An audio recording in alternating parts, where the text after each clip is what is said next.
दोस्तों सबको जय मसीह की। हम सबको दिल से धन्यवाद देते हैं और एक आज की आपके बीच अद्भुत गवाही हम देना चाहते हैं कि इंसान सचमुच अपने हिसाब से संसार में चलता है, लेकिन अगर सही बीज अगर किसी के बीच बोया जाए, हम लोग को कभी जब बीज बोते हैं तो समझ में नहीं आता है वो बीज काम करेगा कि नहीं करेगा, लेकिन परमेश्वर का वचन है, अगर हम परिश्रम करते हैं तो उसका फल पाते हैं।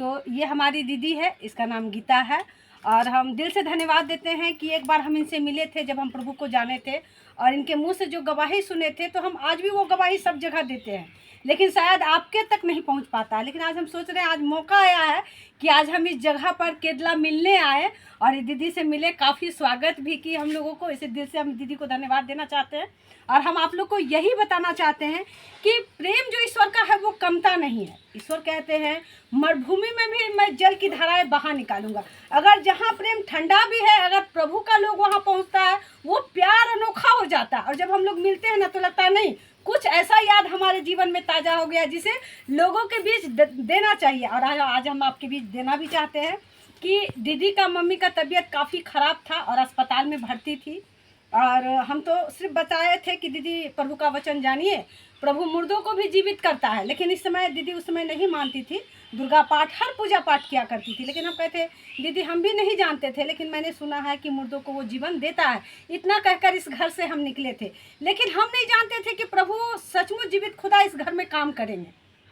और जब दोबारा आए तो ये दीदी हमें बुलाई, निमंत्रण दी कि आप दोनों वाइफ हस्बैंड मेरे घर आइए, आज हमें कुछ काम है। तो हम सोचे कोई कोर्ट कचहरी का काम होगा, लेकिन नहीं, जो काम था मेरी आंखें देखकर, मेरे कान सुनकर चौंक गया जब ये अपनी मम्मी की गवाही देने लगी कि सचमुच मैंने प्रभु को पुकारा, मेरी माँ मतलब मर चुकी थी और मैं अस्पताल का कई दरवाजे में धक्का मारा, लेकिन किसी ने उस समय नहीं सुना।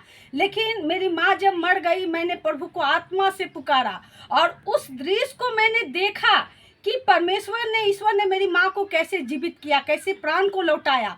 और जब ये यहाँ आई तो हमको बुलाई, अपने घर आई, तो हम लोग आए थे तो बुलाई, और बुलाने के बाद जब हम लोग आए तो काफ़ी स्वागत की। उस बात को आज भी हम हर जगह चर्चा में बताते हैं कि परमेश्वर हृदय को बदलने वाले हैं, आत्मा को बदलने वाले हैं। और जब हम आए तो स्वागत जो देखे, हम कहें इस घर में मैं कई बार आई हूँ लेकिन आज काफ़ी स्वागत है। तो हमें दीदी आप ये बताइए कि आपका काम क्या है। तो दीदी ने एक ही शब्द बोली थी, आज भी वो शब्द मेरे हृदय को छू जाती है कि मुझे दुनिया के ईश्वर के विषय में नहीं सुनना, केवल यीशु के विषय में मुझे जानना है। और मैं उसमें चौंक गई और इनकी चेहरा मैंने कई बार देखा, क्या प्रभु तू ऐसा भी कर सकता है।